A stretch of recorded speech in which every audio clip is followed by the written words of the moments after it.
Hello, नमस्ते। मैं मूलीबेन ब्रह्मक्षत्रिय आपके अपने चैनल मूलीबेन मीडिया नेटवर्क में आप सबका स्वागत करती हूँ। आपने इस चैनल को अभी तक सब्सक्राइब नहीं किया है तो अवश्य ही कर दीजिए। आज हम हेल्थ टिप्स का वीडियो लेकर आए हैं, जिसके अंतर्गत आज हम शरीर में होने वाली कैल्शियम की कमी की चर्चा करेंगे व घरेलू उपाय भी जानेंगे। संपूर्ण जानकारी के लिए इस वीडियो को अंत तक अवश्य देखें। हमारे शरीर के लिए कैल्शियम महत्वपूर्ण पोषक तत्व है, लेकिन कैल्शियम की कमी होने पर हमारा शरीर आसानी से बीमारियों से घिर जाता है। पहले हम यह जानते हैं कि कैल्शियम क्या होता है। कैल्शियम एक महत्वपूर्ण खनिज होता है। शरीर में दांतों और हड्डियों को मजबूत बनाने के लिए इसका इस्तेमाल होता है। शरीर का 99% से भी ज़्यादा कैल्शियम दांतों व हड्डियों में ही होता है, जो कंकाल की संरचना और इसके कार्यों को सपोर्ट प्रदान करता है। कैल्शियम का बाकी बचा हुआ 1% कैल्शियम अन्य कार्य जैसे मांसपेशियों का संकुचन, धमनियों का संकुचन व विस्तरण, तंत्रिका प्रणाली के माध्यम से शरीर के अन्य भागों को संदेश पहुंचाना आदि काम करता है। हृदय व शरीर के अन्य हिस्सों को भी ठीक रखने के लिए कैल्शियम की जरूरत होती है। कुछ लक्षणों के द्वारा पता लगाया जा सकता है कि कैल्शियम हमारे शरीर में कम हो गया है। हमारी हड्डियां कैल्शियम से बनी होती है, अतः कैल्शियम की कमी का सीधा असर हमारी हड्डियों पर पड़ता है व कैल्शियम की कमी से हाथ पैरों में दर्द होना शुरू हो जाता है। दांतों की बनावट में कैल्शियम होता है, अतः कैल्शियम की कमी का असर दांतों पर भी पड़ता है व दांतों में समस्याएं हो सकती है। कमजोरी व थकान लगने लगती है। थोड़ा सा काम करने पर हड्डियों में दर्द होने लगता है। कैल्शियम की कमी से नाखून कमजोर होकर टूटने लग सकते हैं व बाल भी झड़ने लग सकते हैं। कैल्शियम की कमी होने पर मांसपेशियों में ऐंठन की समस्या भी होने लग सकती है और कैल्शियम की कमी होने पर जोड़ों में दर्द होता है।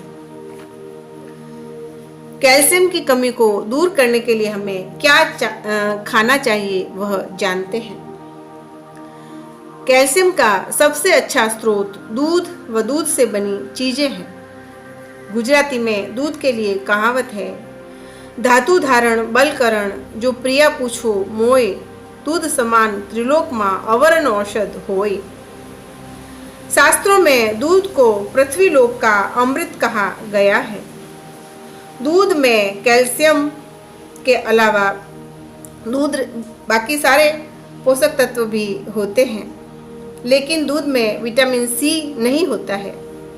विटामिन सी नींबू में प्रचुर मात्रा में होता है। नींबू का रस पी लें व 2 घंटे बाद दूध पिए। ऐसा करने से विटामिन सी की कमी भी पूरी हो जाएगी व दूध वायु भी नहीं करेगा। कैल्शियम की कमी वाले व्यक्ति को सुबह, दोपहर, शाम तीनों समय दूध पीना चाहिए।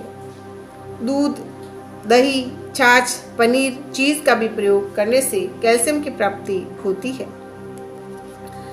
कैल्शियम की कमी वाले व्यक्ति को दूसरा काम जो करना है वह है धूप का खूब सेवन करना है व अंधेरे से बचना है। धूप के संपर्क में रहने से विटामिन डी मिलता है।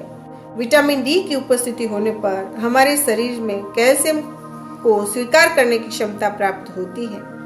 विटामिन डी नहीं होगा तो हमारे द्वारा खाया गया कैल्शियम बाहर निकल जाएगा, उसका शोषण नहीं होगा।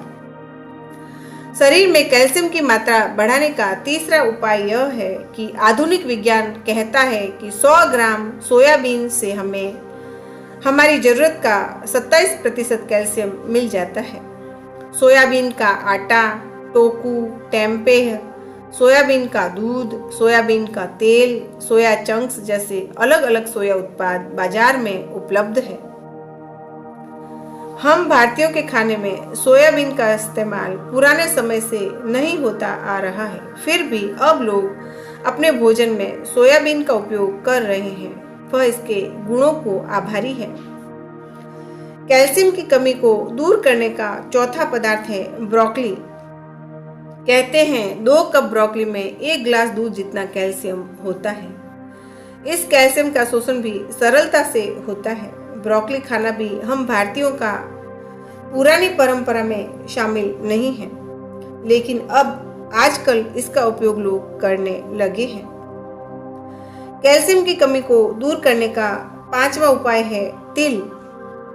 काले तिल ज्यादा गुणकारी होते हैं। 100 ग्राम तिल से हमें अच्छा कैल्शियम मिल जाता है। कैल्शियम के अलावा तिल में प्रोटीन और अन्य खनिज तत्व भी होते हैं। सुबह में भूखे पेट 40 ग्राम काले तिल चबा चबा कर प्रतिदिन खाने का प्रयोग आयुर्वेद में मिलता है। ऐसा करने से दांत, हड्डियां व बाल मजबूत बनते हैं।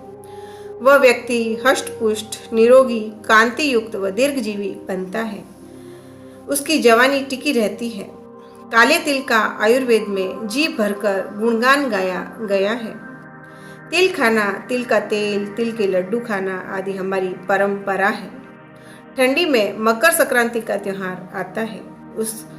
उसमें तिल के व्यंजन खाने का रिवाज है। तिल की तासीर गर्म होने की वजह से ठंडी में खाए जाते हैं। कैल्शियम की कमी को दूर करने का 6वां उपाय है चना। 100 ग्राम चने में 105 mg कैल्शियम होता है। यह प्रोटीन का भी स्रोत है। काले चने छिलके के साथ खाने से ज्यादा गुण करते हैं। सेके चने भी खाए जाते हैं। चना तो भारतीय भोजन में महत्वपूर्ण स्थान रखता है। नमकीन मिठाइयाँ चने के आटे से ही बनती है। चने को दाल के रूप में, सब्जी के रूप में, चने और गुड़ के प्रसाद के रूप में, अंकुरित चने के रूप में सदियों से भारत में उपयोग होता आ रहा है। अतः चने का भोजन में उपयोग करना चाहिए। कैल्शियम का स्रोत है पालक। 100 ग्राम पालक से 100 mg कैल्शियम प्राप्त होता है। कैल्शियम के अलावा ऑक्जेलेट भी होता है, जो हमारे शरीर में कैल्शियम के अवशोषण में अवरोध उत्पन्न करता है। पालक को उबालने से ऑक्जेलेट का 90% जितना ऑक्जेलेट कम हो जाता है। अतः पालक को उबाल के खाना चाहिए। दाल और पालक की सब्जी खाना हमारे भारत की पुरानी परंपरा है। पाइनएप्पल को भी कैल्शियम की कमी पूरा करने वाला माना जाता है, किंतु इसे भूखे पेट नहीं खाना चाहिए। भिंडी भी कैल्शियम का अच्छा स्रोत है। अखरोट भी कैल्शियम का बहुत अच्छा स्रोत है, लेकिन इसकी तासीर गर्म होती है, अतः सीमित मात्रा में खाना चाहिए। किशमिश और अंगूर में भी कैल्शियम होता है व दूसरे पोषक तत्व भी होते हैं, परंतु इसे गर्म पानी से धोकर साफ करके ही खानी चाहिए, ताकि इसके ऊपर की मिट्टी, बैक्टीरिया और वायरस आदि निकल जाए। शहतूत को भी कैल्शियम की कमी पूरा करने वाला माना जाता है, किंतु कच्चा शहतूत नहीं खाना चाहिए, इससे दस्त लग सकते हैं। केले में कैल्शियम तो भरपूर है ही, इसके अलावा दूसरे जितने भी पोषक तत्व है हमारे शरीर को चाहिए, उनका भंडार होता है, लेकिन हमें कच्चे केले नहीं खाने चाहिए। अंजीर में भी कैल्शियम भरपूर मात्रा में होता है। अंजीर पचने में भारी होते हैं, अतः सीमित मात्रा में खाने चाहिए। खजूर में कैल्शियम भरपूर मात्रा में होता है व दूसरे पोषक तत्व भी भरपूर होते हैं। प्रतिदिन 5-6 खजूर खा सकते हैं। पचने में भारी होने से अतिरेक न करें। बादाम भी पोषक तत्वों से भरपूर है, लेकिन बादाम कड़वी हो तो वह नहीं खानी चाहिए। पिस्ता में भी कैल्शियम भरपूर मात्रा में होता है। तरबूज के बीज भी कैल्शियम के भरपूर स्रोत होते हैं। दिमाग के लिए अच्छे माने जाते हैं। सर्दियों के लड्डू में तरबूज के बीज डालने की प्रथा है। कद्दू के बीज भी कैल्शियम का अच्छा स्रोत है, इन्हें भी खा सकते हैं। नींबू भी कैल्शियम का अच्छा स्रोत है, लेकिन नींबू खाना खाने से पहले पीना चाहिए। आधुनिक विज्ञान कहता है कि शरीर में दर्द व हड्डियों के दर्द कैल्शियम, विटामिन डी व विटामिन B12 की मात्रा की कमी की वजह से होता है। आधुनिक विज्ञान की बात सही है, किंतु हमारा आयुर्वेद इससे 2 कदम आगे सोचता है। आयुर्वेद कहता है पोषण की कमी से तो बीमारियां होती ही है, साथ ही शरीर में वात, पित्त और कफ को देखना भी जरूरी है। आयुर्वेद कहता है शरीर में वात बढ़ने से दर्द उत्पन्न होता है, अतः वायु को शरीर में से मिटाने के लिए सूंठ, मेथी और अजवाइन जैसी चीजें खाने की सलाह देता है। आयुर्वेद कहता है प्रतिदिन 20 ग्राम मेथी पाउडर सुबह खाली पेट फाँक लेने से समस्त प्रकार के वायु रोग मिटते हैं। आयुर्वेद सूंठ को भी महाऔषधि मानता है। वह सूंठ को समस्त 80 प्रकार के व 40 प्रकार के कफ रोग दूर करने की क्षमता वाला मानता है। आयुर्वेद सूंठ पाउडर प्रतिदिन 10 ग्राम खाने की सलाह देता है। सूंठ, मेथी व अजवाइन गर्म तासीर के है, अतः इसके सेवन के पश्चात ठंडी तासीर के पदार्थ खाना जरूरी है ताकि गर्मी का शमन हो सके। निष्कर्ष यह है कि हमें आधुनिक विज्ञान व आयुर्वेद दोनों का ही उपयोग करके अपने हड्डियों के दर्द को मिटाना चाहिए। दोनों की बात माननी चाहिए। आज की मेरी जानकारी अच्छी लगे तो इसे शेयर करें। व्यस्त रहें, स्वस्थ रहें, मस्त रहें। धन्यवाद।